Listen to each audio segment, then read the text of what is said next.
Olá pessoal, e vamos a mais um podcast Glione, porque pensar dói, mas a alienação dói muito mais.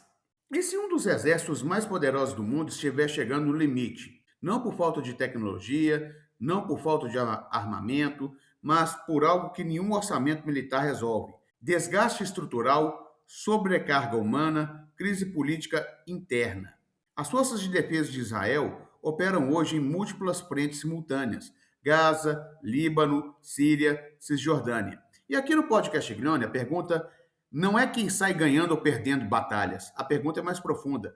Israel ainda controla o conflito ou o conflito já está controlando Israel? Vamos entender com rigor. O general prussiano Karl von Clausewitz, em Da Guerra, o texto fundador do pensamento estratégico moderno, estabeleceu o princípio que todo general deveria tatuar na testa: a guerra é a continuação da política por outros meios. Mas Clausewitz acrescentou algo que seus leitores frequentemente ignoram: a guerra tem uma lógica própria, uma tendência ao escalamento absoluto que escapa ao controle político se não for permanentemente domada pela razão de Estado. O que está acontecendo com Israel hoje é exatamente isso: quatro frentes simultâneas. Gaza, que é um conflito de desgaste urbano sem horizonte político claro. Líbano, onde o Hezbollah, mesmo degradado, mantém capacidade de fogo. Síria, onde as operações israelenses tentam impedir a consolidação iraniana. A Cisjordânia, onde a expansão de assentamentos exige presença militar permanente e crescente. Mikhail Frunze, o revolucionário bolchevique que reformou o Exército Vermelho nos anos 1920, teorizou que nenhum exército, por mais poderoso que seja, consegue manter ofensiva simultânea em múltiplas direções sem pagar o preço de esgotamento logístico e moral. O Frunze chamava isso de sobrecarga operacional, o ponto em que a dispersão de forças começa a multiplicar as vulnerabilidades mais rápido do que o poder se projeta. Israel chegou nesse limite.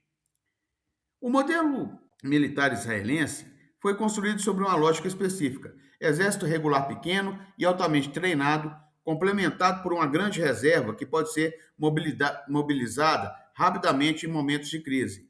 Funciona bem para guerras curtas e decisivas, não funciona para guerras longas. Reservistas são professores, médicos, engenheiros, pais de família. Mobilizações de semanas se transformam em mobilizações de meses.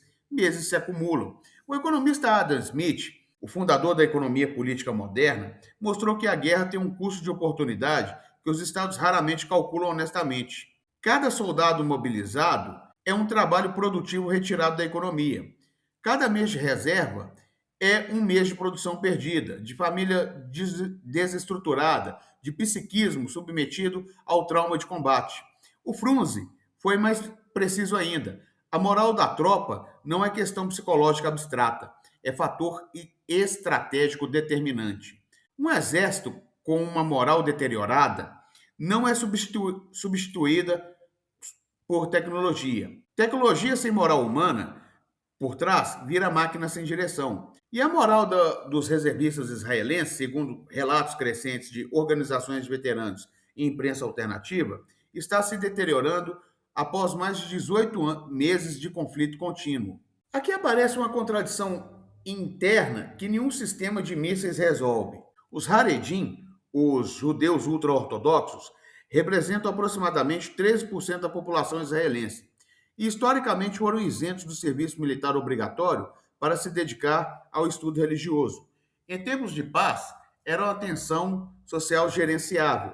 Em tempo de guerra, em múltiplas frentes, com reservistas exaustos e baixas se acumulando, virou crise política explosiva.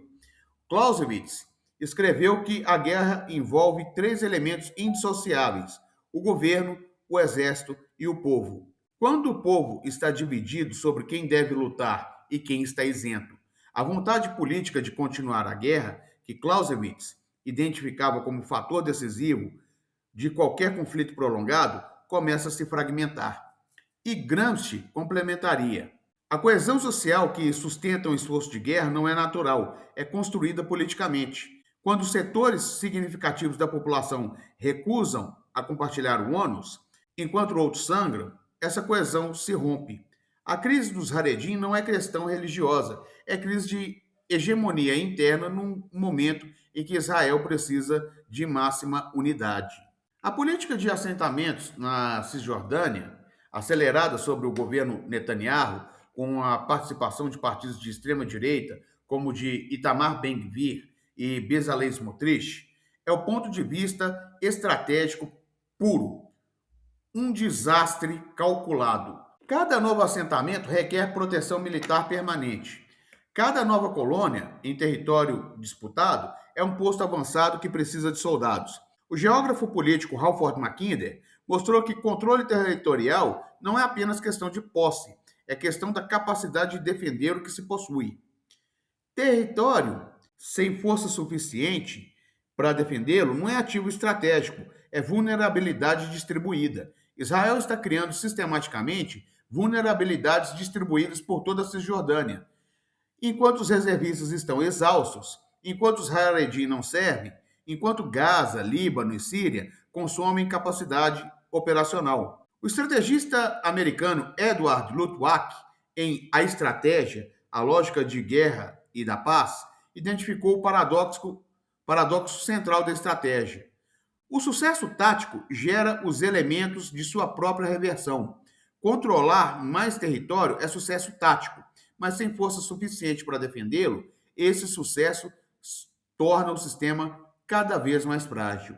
Agora chegamos ao ponto mais politicamente sensível, o mais necessário de nomear. O Netanyahu enfrenta múltiplas acusações de corrupção em julgamentos que estavam em andamento quando a guerra de outubro de 2023 começou.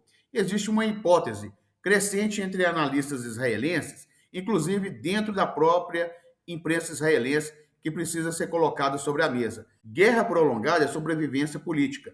Em guerra não há eleição, em guerra a oposição ao governo vira traição nacional, em guerra julgamentos ficam suspensos ou politicamente impossíveis de conduzir.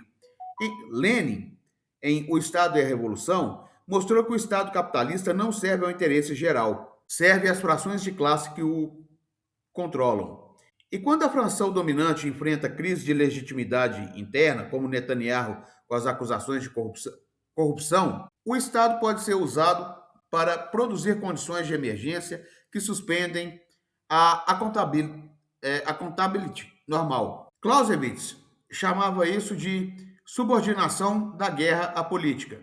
Mas quando a política usa a guerra para se reproduzir, quando o fim estratégico da guerra se confunde com a sobrevivência política de quem a conduz, a lógica se inverte. A guerra deixa de ser instrumento da política e a política vira refém da guerra. Mesaros chamaria isso de expressão da crise estrutural do sistema, quando as instituições não conseguem mais se reproduzir pelos mecanismos normais e recorrem ao estado de exceção permanente. E para entender os limites do poder militar israelense, precisamos entender o papel do Irã. O Irã não está atacando Israel diretamente na maior parte do tempo. Está fazendo algo estrategicamente mais sofisticado, sustentando uma rede de forças. Hamas em Gaza, Hezbollah no Líbano, Houthis no Iêmen, milícias no Iraque e na Síria, que obriga Israel a combater em múltiplas frentes simultaneamente. O estrategista soviético Frunze chamaria isso de estratégia indireta de desgaste múltiplo. Não derrote o inimigo num confronto decisivo. Force-o a dispersar suas forças até o ponto de exaustão. Sun Tzu, o estrategista chinês na arte da guerra, que continua sendo mais lido nos institutos militares do mundo, escreveu há 2.500 anos: o general supremo vence sem combater. O Irã está aplicando Sun Tzu em estado bruto, sem enviar um único soldado iraniano para morrer em confronto direto com Israel, e está conseguindo o que nenhum exército árabe conseguiu em guerras diretas: desgastar sistematicamente as capacidades israelenses. Lenin identificou que o imperialismo cria suas próprias contradições. A resposta iraniana é a contradição do imperialismo estadunidense-israelense, tornando uma estratégia de resistência. E aqui chegamos ao ponto mais sombrio da análise. O Clausewitz escreveu que a tendência de guerra ao escalamento absoluto, o ponto em que a lógica da destruição total supera o controle político.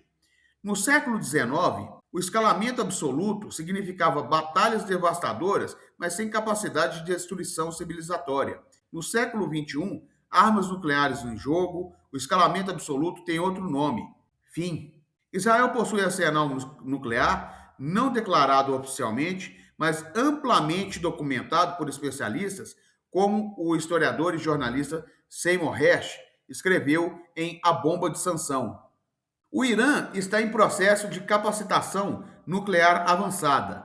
Os Estados Unidos têm presença militar massiva na região. A Rússia tem interesses na Síria.